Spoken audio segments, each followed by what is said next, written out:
Hello तो प्यारे बच्चों, कैसे हैं आप सभी। उम्मीद करता हूँ आप सभी अच्छे होंगे, स्वस्थ होंगे और बढ़िया होंगे। तो स्वागत है आपका एक बार फिर आपके अपने चैनल आदित्य इंस्टीट्यूट पर। तो देखो बच्चों, इस वीडियो के अंदर हम क्लास 10th का चैप्टर नंबर 10 जिसका नाम है व्रत, इसको स्टार्ट करने वाले हैं और 10.1 को फुल सोल्व करने वाले हैं। मतलब इस वीडियो के अंदर आपको प्रश्न वाले 10.1 का फुल सॉल्यूशन मिलने वाला है।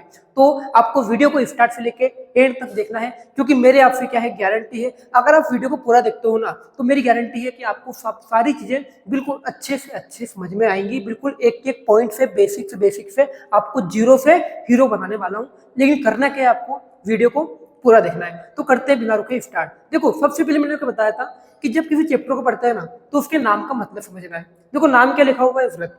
तो पहले हम व्रत का नाम का मतलब जानेंगे। देखो, पहले सबसे मैं चित्र बनाऊंगा। देखो पहले यहाँ पे कि मान लो मैंने एक चित्र बनाया। देखो, ये वाला चित्र जो है ना, यही जो आकृति होती है वो क्या कहलाती है, व्रत कहलाती है। देखो, आपने आपके दैनिक जीवन में देखा होगा कि जो चूड़ियां होती है, चूड़ी देखी होगी आपने, चूड़ी कड़ा कुछ भी हो तो वो उसकी आकृति कैसी बेटा लोग, व्रत जैसी है। ठीक है ना, किसकी आकृति है, वो व्रत जैसी आकृति है।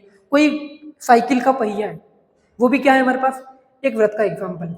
ठीक है, अब देखो यहाँ पे कि इसका आकृति को क्या बोलते हैं, पर व्रत बोलते हैं। बात आई समझ में। लेकिन इस व्रत के अंदर भी हमारे पास तीन चीजें होती है। कितनी चीजें होती है बच्चों, तीन चीजें होती है। कितनी चीजें होती है, तीन चीजें होती है। अब जानते हैं आखिर होता है क्या। देखो, सबसे पहले इस व्रत के अंदर जो बीचों बीच वाला पॉइंट, ये जो बीचों बीच वाला पॉइंट है बच्चों, देखो ये वाला पॉइंट, इसे हम क्या बोलते हैं, केंद्र बोलते हैं। क्या बोलते हैं, तो ध्यान रखना, एक तो क्या होता है बच्चों, केंद्र होता है। क्या होता है, केंद्र होता है। तो ध्यान क्या रखोगे कि इस वाले बिंदु को क्या बोलते हैं बच्चों, अपन केंद्र बोलते हैं। क्या बोलते हैं बच्चों, केंद्र कहते हैं। ठीक है ना, बात आई समझ में। ये तो हमारे पास क्या है, केंद्र, एक चित्त हो गई। लेकिन एक और चीज, अब देखो, अगर इसकी जो पूरी बॉर्डर है जिससे व्रत बना हुआ है, जिस चीज से व्रत बना हुआ है, देखो कैसे कि जो इसका शेप है, देखो येलो लाइन दिख रही है ना आपको, पूरे व्रत की जो जिससे हमारा सर्कल बना है, उसे हम क्या बोलते हैं, परिधि बोलते हैं। क्या बोलते हैं, परिधि। क्या बोलते हैं बच्चों, परिधि। तो देखो ये क्या हमारे पास, परिधि है।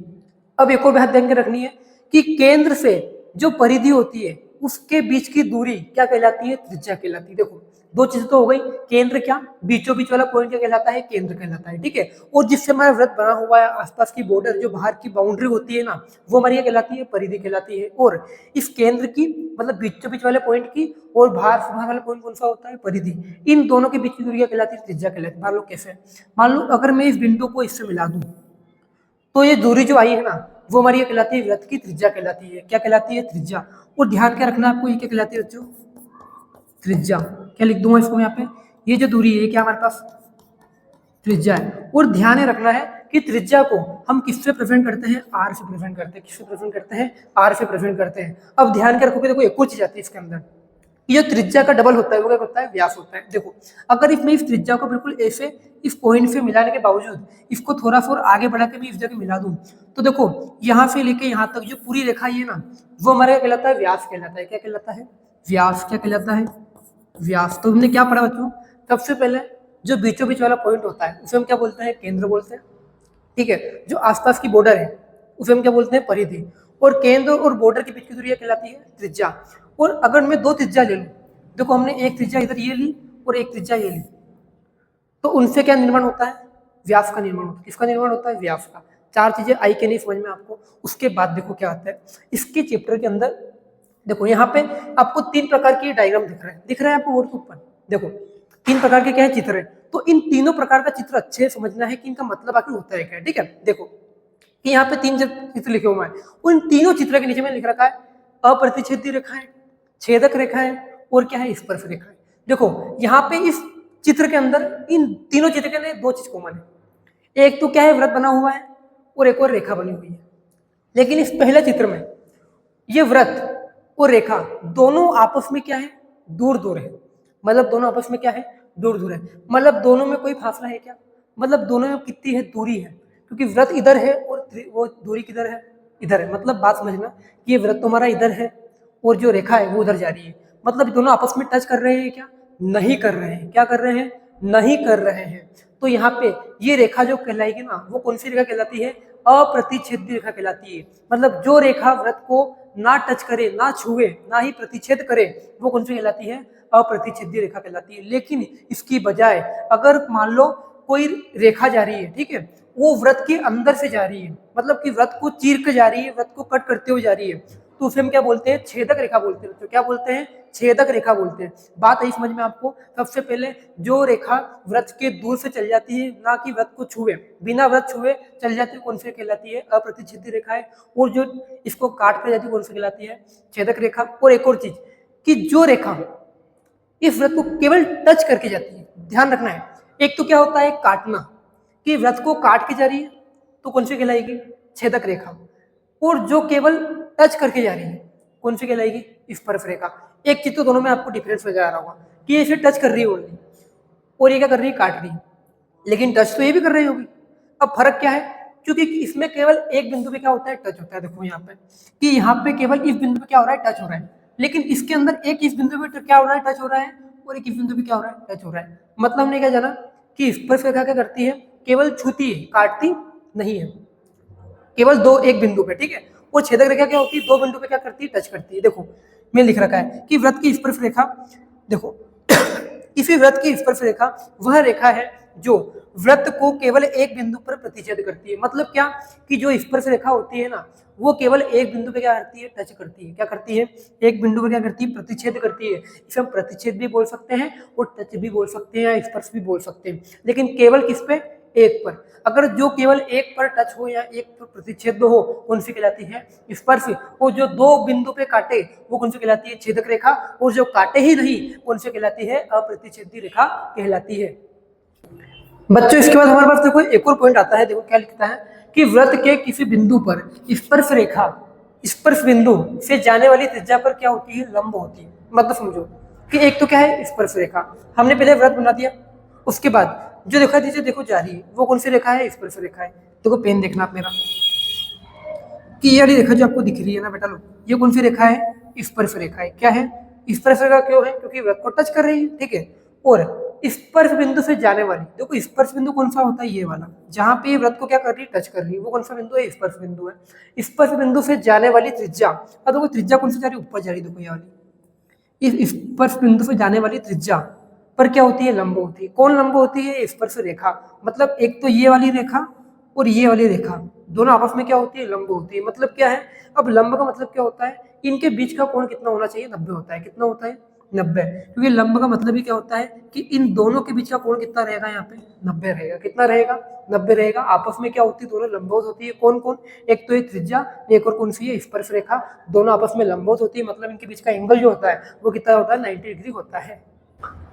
तो बच्चों अब सॉल्व करते हैं प्रश्न वाली 10.1 को। देखिएगा एक एक सॉल्व उनको अच्छे बताने वाला हूँ। देखिएगा 10.1 का पहला सवाल क्या है कि एक वृत्त की कितनी स्पर्श रेखाएं हो सकती है। तो सबसे पहले आपको वृत्त बनाना है। देखो ये क्या है, हमारे पास एक वृत्त है, ठीक है।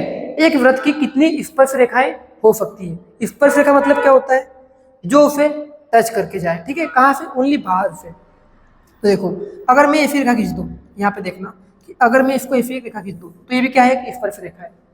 मैं चाहूँ तो स्पर्श रेखा यहाँ पे भी खींच सकता हूँ, मैं चाहूँ तो स्पर्श रेखा कहाँ खींच सकता हूँ, यहाँ पे भी खींच सकता हूँ। देखो टच करके जा रही है, थोड़ा ध्यान रखना है, ठीक है।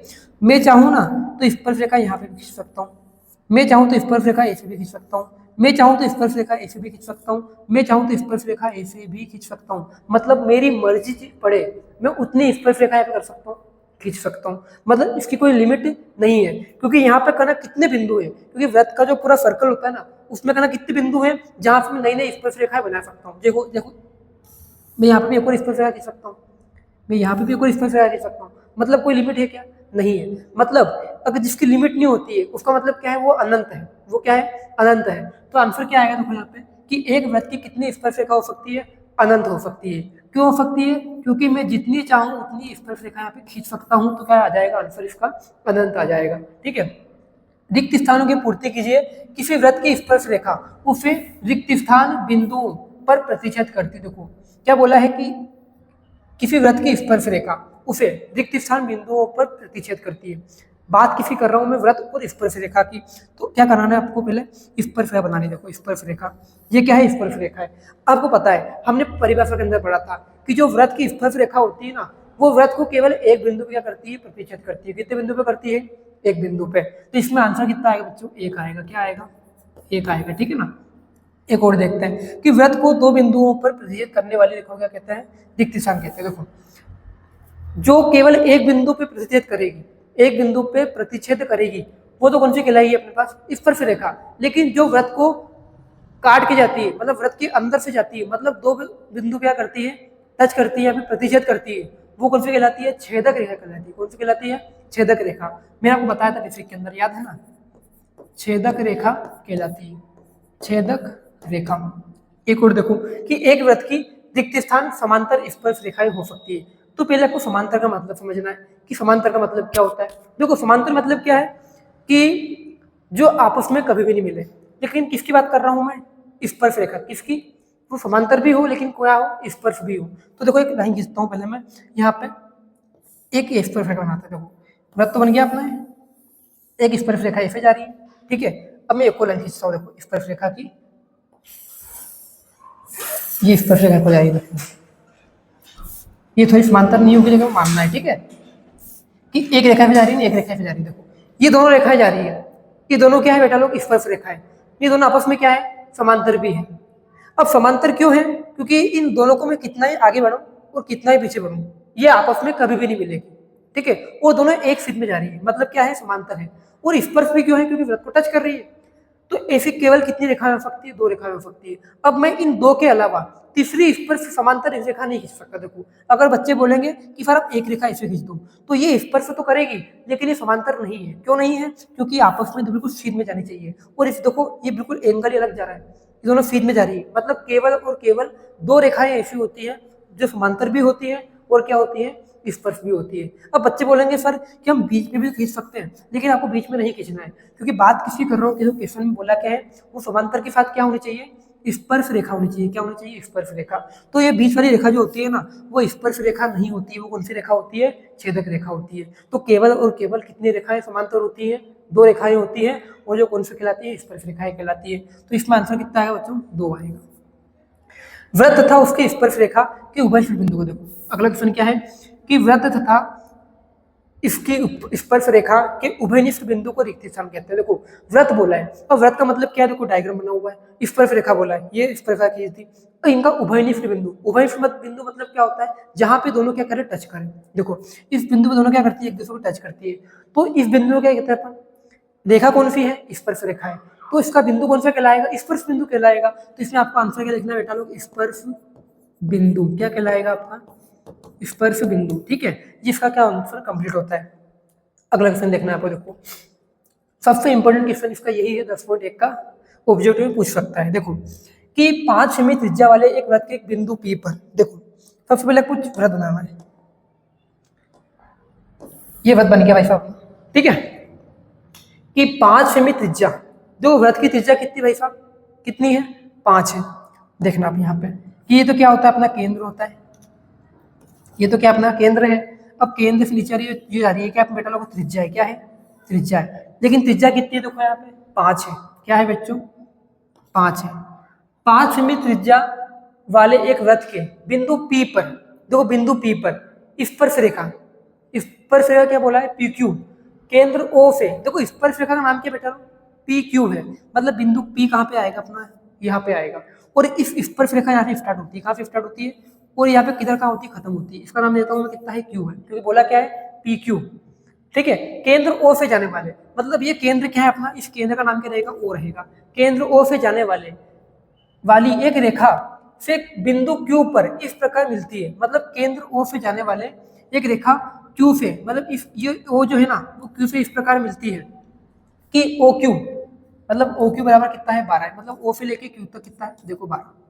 क्वेश्चन अच्छा क्वेश्चन है, घबराने की आवश्यकता नहीं है। पहले देखो मतलब क्या, पहले वृत्त की त्रिज्या है, ठीक है, 5 दे रखी है। उसके बाद ये PQ क्या है, स्पर्श रेखा है, और इस केंद्र से और इस Q की दूरी कितनी है, 12 है। मतलब OQ है। ये किसने ने बोला है, मतलब ये है। इसकी लैंग्वेज टफ है लेकिन आपको समझ में आना चाहिए। त्रिज्या 5 है, स्पर्श रेखा PQ है, और OQ कितना दे रखा, 12 दे रखा है। तो पूछ क्या रहा है, देखो PQ की लंबाई पूछ रहा है। मतलब क्या पूछ रहा है कि यहाँ से लेके यहाँ तक की जो लंबाई आएगी ना, वो हमें ज्ञात करनी है। देखो क्या लिखेंगे यहाँ पे, देखो पहले 10.1 से, देखो प्रमेय 10.1 क्या आता है आपको, प्रमेय 10.1 मैंने बताई थी आपको बेसिक में भी। क्या बताया था कि स्पर्श रेखा और त्रिज्या इन दोनों के बीच का जो कोण होता है ना वो कितना होता है, 90 डिग्री का होता है। देखो स्पर्श रेखा कौन सी है भाई साहब, ये वाली है। त्रिज्या कौन सी, ये वाली। दोनों आपस में क्या होती है, लंबवत होती है।